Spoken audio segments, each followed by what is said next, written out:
요한에게 세례를 받으신 후에 광야 40일을 지내시며 사탄의 시험을 받으셨으나 물리치신 예수님은 회개하라, 그리고 하나님 나라에 가까이 옴을 선포함으로 복음 사역을 시작하셨습니다. 이후에 예수님은 제자들을 부르셨고 귀신을 내쫓으셨고 많은 사람들을 고쳐주셨습니다. 이 마을 저 마을로 복음을 전하시며 천국 복음의 여정을 걸으셨습니다. 예수님은 복음을 선포하며 많은 기적을 행하셨고 굶주린 사람들에게는 빵으로 그들을 배불리 먹이셨습니다. 절망한 백성들에게 하늘의 소망과 생명의 시원한 물꼬를 열어주셨습니다. 이렇게 뻗어나가던 예수님의 천국 복음의 사역에 매우 중요한 시간이 다가왔습니다. 바로 오늘의 본문입니다. 어느 날 빌립보 가이사랴의 마을을 지나가시면서 예수님은 제자들에게 물으십니다. 사람들이 나를 누구라고 하느냐? 그리고 또 제자들에게 물으십니다. 너희는 나를 누구라고 하느냐? 제자들의 마음을 찌르는 핵심 질문이셨습니다. 우리는 예수님의 이 질문을 의미를 알기 위해서는 예수님이 지나가셨던 바로 그 장소를 생각해 볼 필요가 있습니다. 예수님이 이 질문을 던지신 곳은 갈릴리 북쪽의 가이사랴 빌립보였습니다. 빌립보는 당시에 아주 풍요로운 땅이었습니다. 가이사랴라고 하는 이 단어는 황제라는 뜻이에요. 보통 시저라고 하죠. 그 단어입니다. 그 말은 바로 빌립보라고 하는 지역에 가이사랴, 황제라고 하는 이름을 붙임으로 황제를 숭배하는 땅이 된 것입니다. 이곳은 풍요를 약속하는 온갖 우상들이 세워져 있던 곳입니다. 지금도 그 터가 아주 우람하게 남아 있습니다. 바로 이 배경 속에서 예수님이 질문을 하신 겁니다. 예수님의 이 질문에 베드로는 정말 최고의 대답을 하였습니다. 주는 그리스도이십니다. 정말 한치도 벗어남이 없는 완벽한 대답이었습니다. 마태복음을 보면 예수님은 이 베드로의 대답에 아주 흡족해 하셨던 것 같아요. 베드로를 극칭찬했거든요. 시몬 바요나야, 너는 복이 있다. 너에게 이것을 알려주신 분은 사람이 아니라 하늘에 계신 나의 아버지이시다. 주는 그리스도이십니다. 베드로의 이 고백은 가이사랴 빌립보에서 바로 그 땅을 지배하는 정치 권력, 종교 권력, 재물을 숭배하고 탐욕을 부추기는 그곳에서 모든 것에 대해 아니요 라고 선언한 것입니다. 황제가 그리스도가 아니라는 것이죠. 재물이 그리스도가 아니라는 것입니다. 권력이 그리스도가 아니라는 것입니다. 종교가 그리스도가 아니라는 것입니다. 오직 예수님만이 그리스도이시며 예수님만이 메시아 구세주 되심을 선언한 것입니다. 회개와 천국 복음을 선포하심으로 시작하신 예수님의 구원의 복음 사역에서 베드로의 이 고백은 예수님이 진정 누구이신지를 선명하게 드러내고 선포한 아주 중요한 순간이었습니다. 그런데 예수님은 뜻밖의 말씀을 하십니다. 이에 자기의 일을 아무에게도 말하지 말라 경고하시고, 예수님은 제자들에게 경고하셔요. 나의 이 일 절대로 말하면 안 돼. 나의 이 일, 자기 이름 무엇을 말합니까? 곧 예수님이 그리스도시라는 것을 아무에게도 말하지 말라는 거예요. 금하셨어요. 이러한 예수님의 모습은 뜻밖입니다. 예수님은 하늘나라의 복음을 선포하셨어요.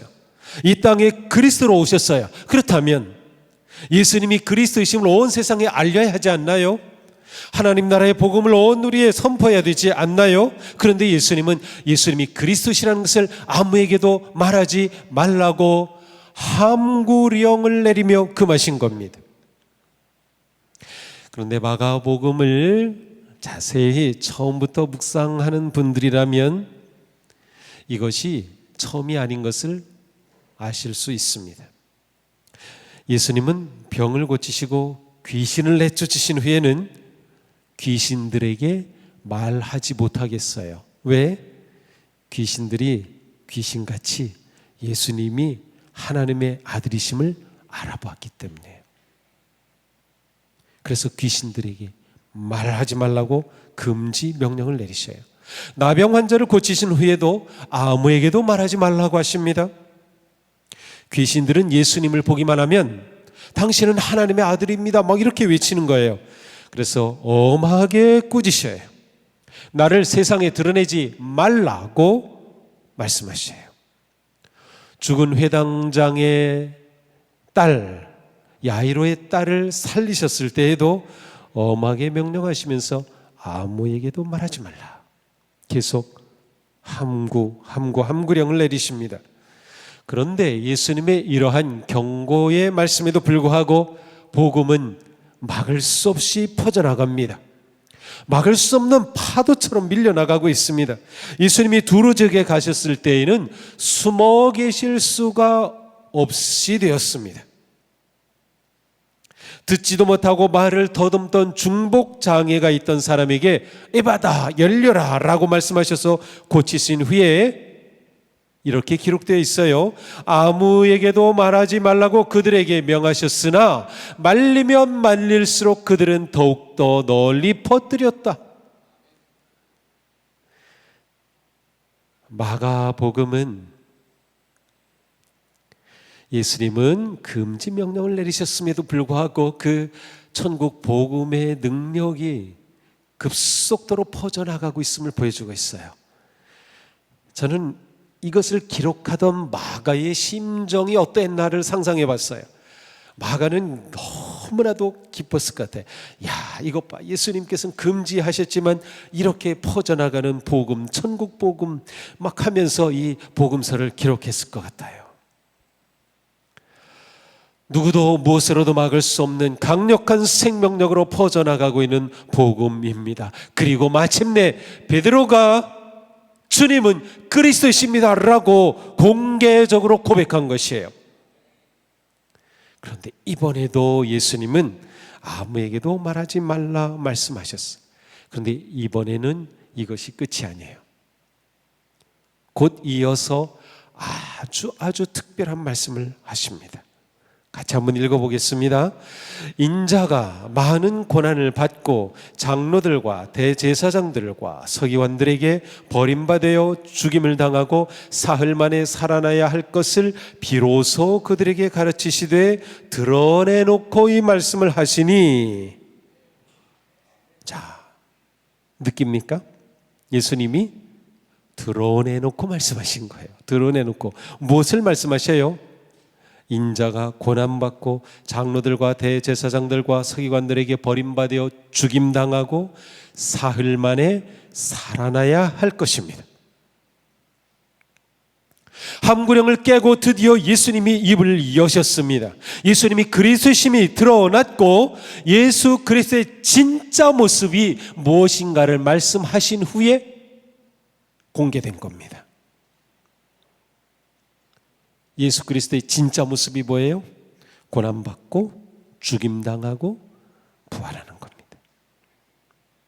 이렇게 예수님의 순환이 예고되고 그리스도의 비밀이 드러나면서 마가복음은 새로운 전환점을 맞이합니다. 전체가 16장인데 사실 딱 중간인 8장에 와서 이때부터 예수님은 점점 예루살렘을 향해 갑니다. 예루살렘은 마가복음에서 정해진 곳, 어떠한 곳? 그리스도께서 죽임 당하실 곳.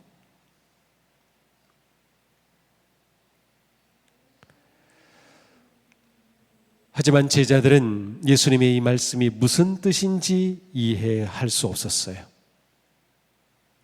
예수님이 그리스도라고 고백했던 베드로였지만, 그러나 진정으로 그리스도가 누구인가를 베드로 자신도 깨닫지 못했어요.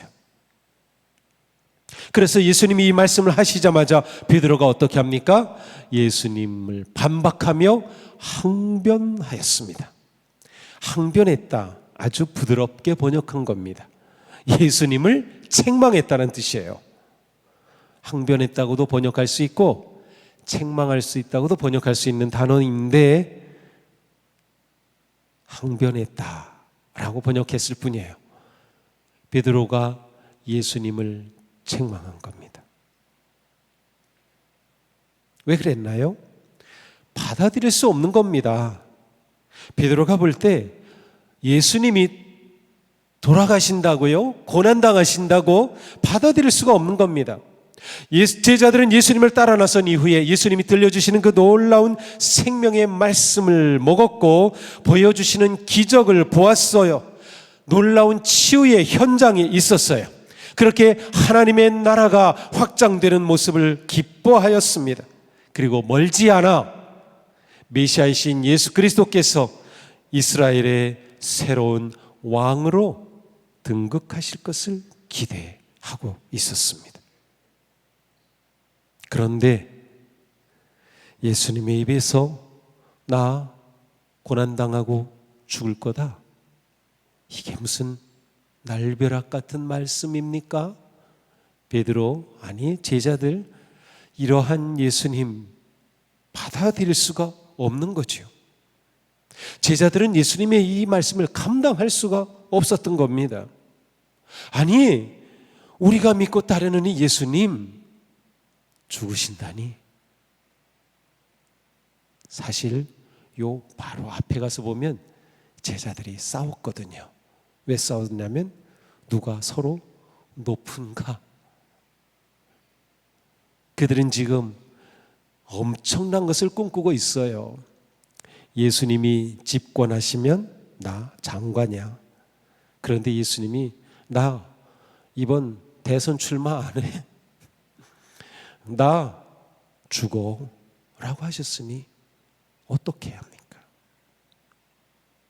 베드로의 이 항변에 예수님이 꾸짖으십니다. 사탄아, 내 뒤로 물러가라. 너는 하나님의 일을 생각하지 않고 사람의 일만 생각하는구나. 예수님을 반대하고 갈아먹는 베드로는 사탄이 되었습니다. 예수님의 침묵의 함구령을 깨고 선언하셨던 그 말씀은 진짜였어요. 예수님은 진짜 실제로 고난 받으실 것이며 예수님은 실제로 죽임 당하실 것이었습니다. 그리고 이것은 하나님의 뜻이었고 하나님의 계획이었고 하나님의 방법이었습니다.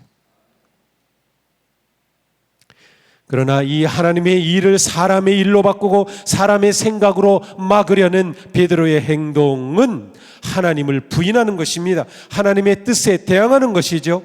사탄의 일이 되고 마는 것입니다.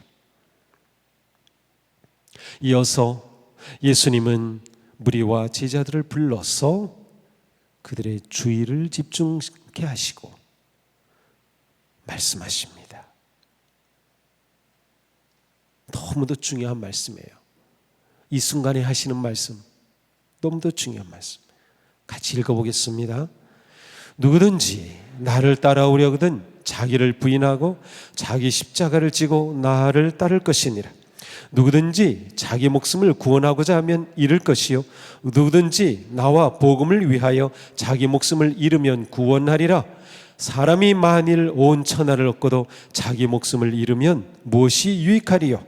사람이 무엇을 주고 자기 목숨과 바꾸겠느냐? 아멘. 예수님을 믿고 따르며 예수님을 배우고 닮으며 예수님의 제자가 되려 하는 사람은 어떠한 존재가 되어야 하는지를 분명하게 말씀하신 거예요. 나를 따르려면 바로 제자도의 핵심을 말씀하신 겁니다. 우리는 주님의 이 놀라운 말씀 앞에서 이제 물어보아야 합니다. 나를 점검해 봐야 합니다. 나는 예수님의 제자인가? 예수님의 제자이십니까? 좀 더 정확하게 말하면 나는 예수님의 참 제자인가? 왜냐하면 예수님의 제자라고 하는 사람들이 너무나도 많기 때문에 나는 정말 예수님의 참 제자인가?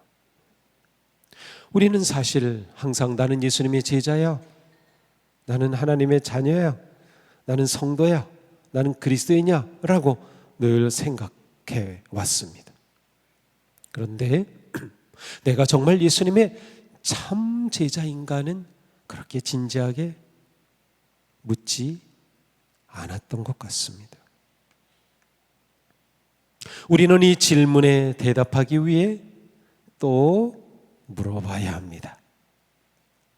나는 예수님을 믿는가? 예수님의 제자가 되는 출발은 예수님을 믿는 것이에요. 예수님을 믿지 않으면서 참된 제자가 될 수 없습니다. 세상에는 예수님을 믿지 않으면서 예수님의 말씀을 인용하고 심지어 예수님의 말씀을 가르치는 사람도 있습니다. 그러나 예수님을 믿지 않으면 예수님의 참 제자는 될 수 없습니다. 자신이 예수님의 참 제자인지 묻기 전에 자신에게 물어보십시오. 나는 진심으로 예수님을 믿는가? 예수님을 믿으시나요? 성경은 믿음에 관한 책입니다. 하나님은 아브라함과 언약을 맺으시고 그를 믿음의 조상으로 세우시죠. 하나님은 아브람이라는 이름을 아브라함으로 바꿔주시면서 아브라함이 열방의 조상이 되고 진정 믿음의 조상이 될 것을 말씀하셔요. 이때 중요한 것은 아브라함이 자신과 언약을 맺으신 그 하나님을 믿느냐였습니다. 하나님을 믿지 않으면 그 어떠한 하나님과의 언약도 이루어지지 않는 거죠.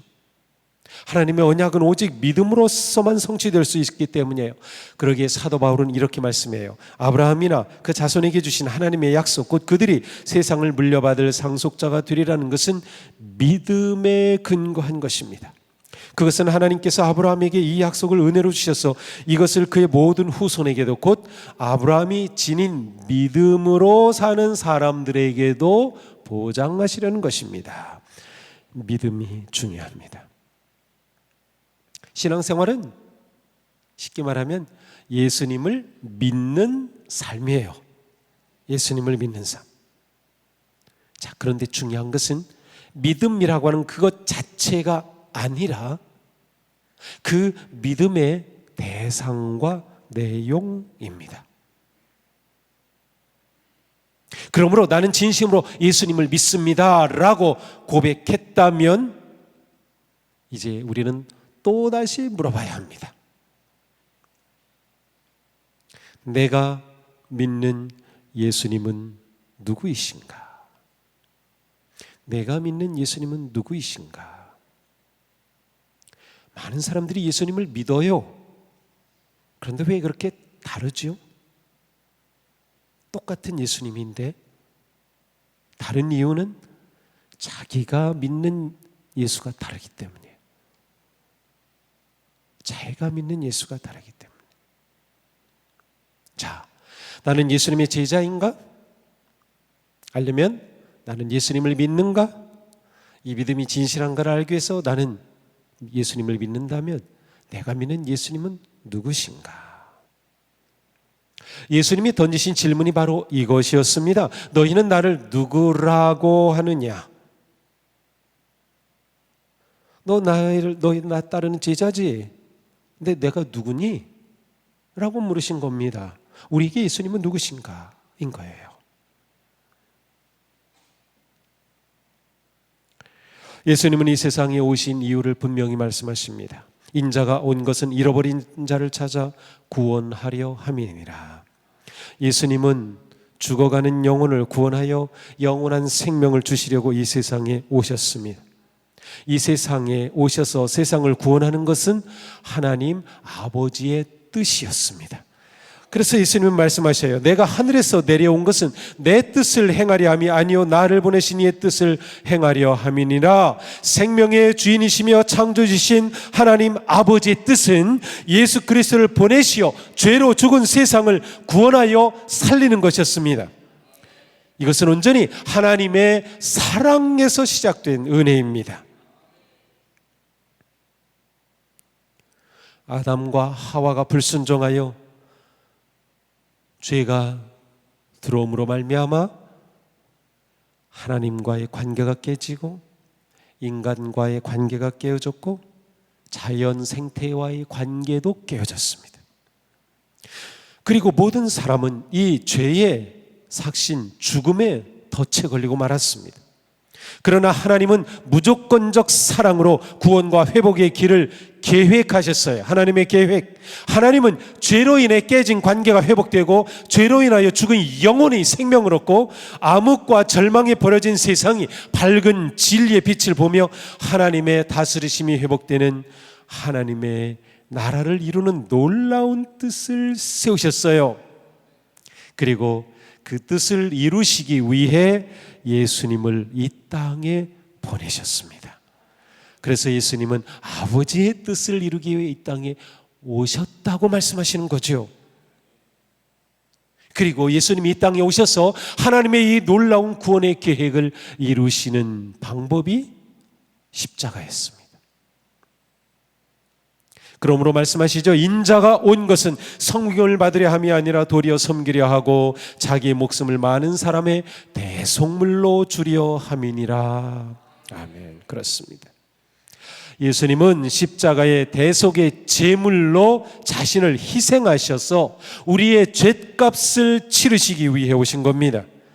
예수님은 십자가에서 죽으시고 부활하심으로 인류의 구세주가 되셨어요. 그런데 인류의 구세주로 오신 그 예수님을 나의 구세주로 맞이하는 것이 믿음입니다.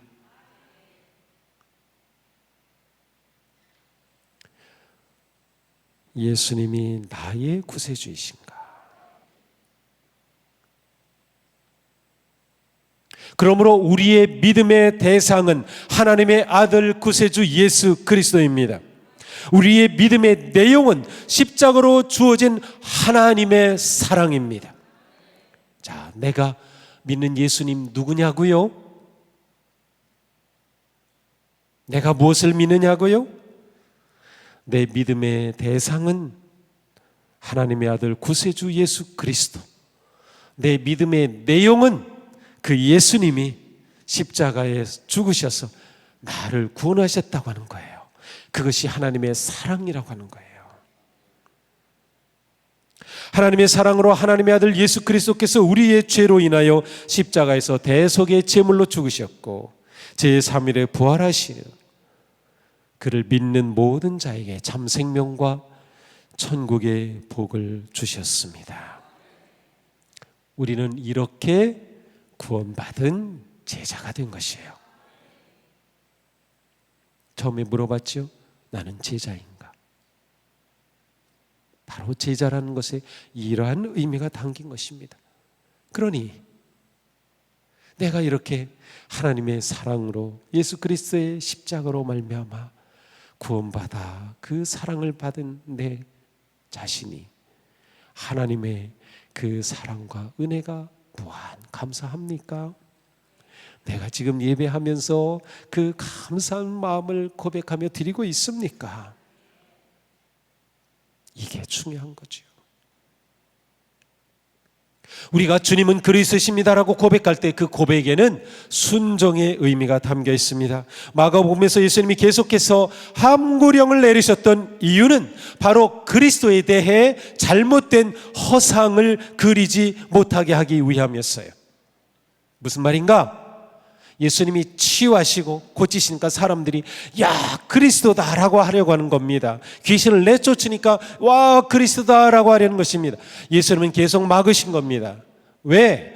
그리스도의 본질은 기적을 행하고 치유를 행하는 것에 있는 것이 아니라 십자가 죽음에 있었기 때문이에요. 그래서 십자가 죽음을 말씀하시기 전까지는 계속 함구 진짜 그리스도를 보여주시기 위해서, 그래서 마침내 십자가에 달려 죽으실 것을 말씀하신 후에 비로소 드러내놓고 예수님의 그리스도의 비밀을 밝히신 겁니다. 우리가 이것을 봐야 돼요. 그렇다면 우리가 믿는 예수님, 우리가 믿는 그리스도 무엇입니까? 누구입니까? 나는 왜 그리스도를 믿는 거지요? 단지 예수님을 믿음으로 내가 복받기 위해, 만약 그 복이 구원을 의미하는 더 온전한 유일한 복이라면 좋은 것이에요. 그러나 단지 내 삶의 평안을 위해서, 단지 내가 잘 되기 위해서, 단지 내가 예수 믿고 더 잘 나가고 성공하고 멋진 그러한 사람이 되기 위해서, 아니요, 그거는 본질을 놓친 겁니다. 그래서 예수님이 함구령을 내리신 거예요. 그러니 우리가 우리 입으로 주는 그리스도이십니다라고 고백할 때 거기에는 엄청난 의미가 담겨 있는 것입니다. 주님은 십자가에 죽으시고 부활하신 분이십니다. 나를 사랑하셔서 구하시려고. 이게 있을 때 우리는 예수님을 그리스도다 말할 수 있는 거죠. 그러므로 우리는 예수님을 믿고 따를 때 그것이 무엇인지 알면서 따르고 있습니까? 내가 예수님을 믿는다, 내가 예수님의 제자다, 내가 그리스도인이다라고 말할 때 그것이 진짜 무엇을 의미하는지 알면서 그렇게 하느냐 말이에요. 예수님은 예수님을 따르는 제자의 모습을 오늘 말씀에서 분명히 정의해 주셨습니다. 예수님을 따르는 것은 자기를 부인하고 자기 십자가를 지는 것입니다. 하나님을 사랑하고 이웃을 사랑하기 위하여 자기 목숨을 내놓는 것입니다. 사순절을 보내는 예수님의 참 제자는 끊임없이 자신을 부인하는 삶을 실천합니다. 자기 욕심, 자기 뜻, 자기 주장, 자기 야망, 자기 자랑, 자기 이익을 하나님의 뜻 아래 내려놓습니다. 참 제자가 되기 원하는 우리는 사순절에 자기가 강조되고 자기만을 추구하는 이 세상에서 그 자기를 내려놓는 삶, 그리고 그 삶의 중심에 예수님과 십자가를 세우는 길을 걸어가는 것입니다. 그리고 자기가 죽은 십자가를 지고 예수님을 따르는 겁니다. 예수님께 십자가는 아버지의 뜻이었습니다. 그러므로 참 제자는 내 뜻대로 마옵시고 아버지의 뜻대로 하옵소서라고 기도하신 그 예수님을 닮는 것입니다. 이것이 제자의 길이죠. 예수님은 십자가 없는 부활, 고난 없는 영광, 죽음 없는 생명의 거짓에 빠지지 않도록 십자가의 고난과 죽음의 길을 말씀하시기까지 그리스도의 비밀을 감추어 두셨던 것입니다. 그러나 이제 때가 되어 그 비밀이 열렸고 제자의 길이 분명하게 드러났습니다. 그리고 주님은 우리에게 물으십니다. 나를 믿느냐? 나를 따라오려느냐? 자기 자신을 부인할 수 있겠느냐? 자기 십자가를 질 수 있겠느냐? 나는 널 위해서 내 목숨을 내놓았다. 나의 죽음이 너에게 생명을 주었다. 내가 나의 제자로 살려간다면 자기를 부인하고 자기 십자가를 지는 길밖에 없다. 내가 죽어야 가정이 산다. 내가 죽어야 교회가 산다. 내가 죽어야 사역이 산다. 내가 죽어야 자녀가 산다. 내가 죽어야 이웃이 산다. 이것이 제자의 길이다.